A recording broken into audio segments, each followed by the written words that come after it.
नमस्कार मित्रांनो, तुमच्या सर्वांचे स्वागत आहे आपल्या यूट्यूब चॅनलवरती। तर मित्रांनो, काल 16 मे 2024 रोजी काल एक्सपायरी होती आणि काल आपण एक लॉटने ट्रेड केला होता, ज्यामध्ये आपल्याला 2222 रुपये प्रॉफिट झालेला आहे। मित्रांनो, फक्त 2265 रुपये इन्व्हेस्टमेंट केले होते। एकच लॉट बाय केला होता, 93 रुपयाला बाय केला आणि 183 रुपयाला सेल केलेला आहे। अशा प्रकारे त्यामध्ये आपली इन्व्हेस्टमेंट 2265 रुपये एवढी होती आणि प्रॉफिट जो झालेला आहे तो 2222 रुपये असा प्रॉफिट झालेला आहे। तर मित्रांनो, हा ट्रेड आपण एक्सपायरीच्या दिवशी केलेला आहे 16 मेच्या।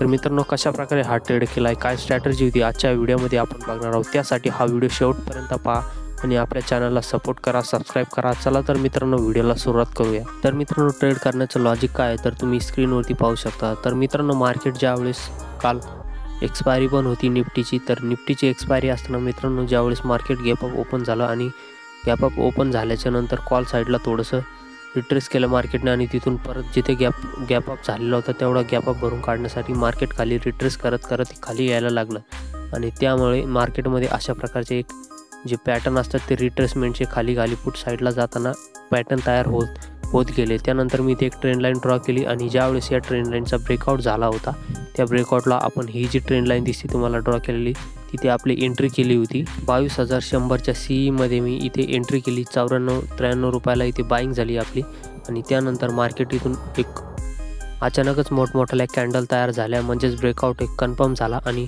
मार्केटमध्ये पण कॅन्डल तयार झाल्या आणि अशा प्रकारे मार्केट मी इथे ज्यावेळेस इथे प्रॉफिट चालू होता तर त्यावेळेस मार्केट रिट्रेस होण्याचा चान्स होता, असं पण होऊ शकतं। त्यामुळे आपण काय केलं, इथे आपला जो स्टॉप लॉस होता तो ट्रेल केला। ज्यावेळेस मार्केटने ही कॅन्डल तयार झाली त्यानंतर मार्केटमध्ये दुसरी एक कॅन्डल तयार झाली आणि तिसरी कॅन्डल ज्यावेळेस तयार झाली ती रेड कलरची दिसल्यामुळे त्यानंतर मी मार्केटमध्ये इथे जो होता आपला स्टॉप लॉस ॲड केला होता, स्टॉप लॉस ट्रेल करून, आणि मार्केट मग त्यानंतर थोडंसं मार्केट रिट्रेस झाला आणि आपला स्टॉप लॉस हिट झाला। स्टॉप लॉस हिट झाल्याच्या नंतर मग मार्केटमध्ये थोडीशी सेलिंग आली, कारण इथे भरपूर जणांनी प्रॉफिट केला आणि प्रॉफिट बुकिंग झाल्याच्या नंतर इथे थोडी सेलिंग आली।